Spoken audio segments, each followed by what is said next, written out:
معراج کی بات کرنے کا تو اب وقت آیا ہے، اس لیے کہ معراج کا سارا واقعہ تو مسجد اقصیٰ کے گرد گھومتا ہے۔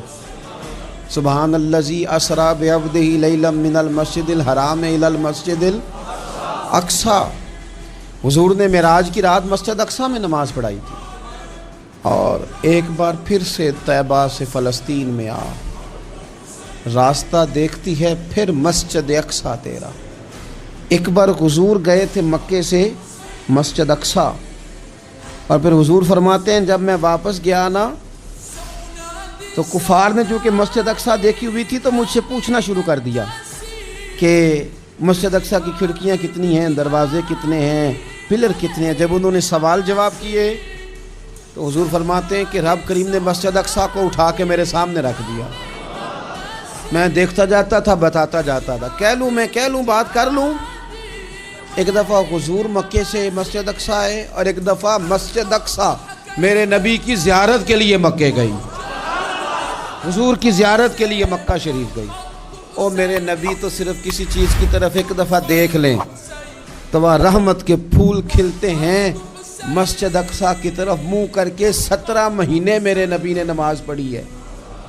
مسلمانوں پتہ ہی کوئی نہیں، ہماری خبریں ہی اور ہیں، ہمارا درد ہی اور ہے، ہمیں پتہ ہی نہیں بم کہاں برس رہے ہیں، ہمیں یہ خبر ہی نہیں۔ اور میں اس دور میں تقریریں کر رہا ہوں جہاں سوتوں کو جگانا نہیں پڑتا، جاگتوں کو جگانا پڑتا۔ سیانے لوگوں کو سمجھانا ہمارے ذمہ لگ گیا، کیا کرے؟ اس قوم کو سکھانا پڑتا ہے جسے پتہ سارا ہے، لیکن جان بوجھ کے آنکھیں ہماری بند ہیں۔ یہ مولوی کو بات کرتا تو لوگ کہتے دیکھو مولوی گالی دیتا ہے، لیکن اگر قائد اعظم محمد علی جناح کہے کہ اسرائیل امریکہ کی ناجائز اولاد ہے تو پھر تو تمہیں ہضم کر لینا چاہیے نا، پھر تو لیبرل کو بھی ہضم ہونا چاہیے نا کہ قائد اعظم نے کہا ہے، اور اس ناجائز بچے کو تم نے اتنی طاقتیں دے دی کہ وہ مسلمانوں کے قبلہ اول میں نماز پڑھنے والوں کو بھی نہ بخشے۔ کہاں گئی تمہاری وہ انسانی حقوق کی بڑی بڑی تنظیمیں، کدھر گئیں؟ اور میرا پاکستانی میڈیا سے بھی سوال ہے، چند دن پہلے سیالکوٹ میں ایک واقعہ ہوا، ناانصافی ہو گئی جی، ناانصافی ہو گئی جی ایک بی بی کے ساتھ۔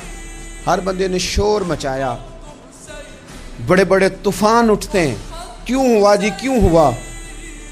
مسجد اقصیٰ کی توہین ہو گئی تو پھر طوفان کیوں نہیں اٹھا؟ ٹاک شو کیوں نہیں ہوئے؟ بحثیں کیوں نہیں ہوئی؟ میں اس موم بتی مافیا کا کیا کروں؟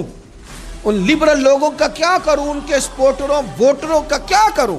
ان سیاسی جماعتوں کے کارکنوں کو کیا نام دوں کہ جو ان فضول بحثوں میں تو وقت ضائع کرتے ہیں، اور وہ مسجد اقصیٰ جس کے بارے میں میرے نبی پاک صلی اللہ علیہ وسلم سے ایک صحابیہ نے پوچھا تھا، یا رسول اللہ مسجد اقصیٰ میں نماز پڑھنا کتنا کو بہتر ہے باقی نمازوں کے مقابلے میں؟ تو حضور نے فرمایا 1000 گنا بہتر ہے۔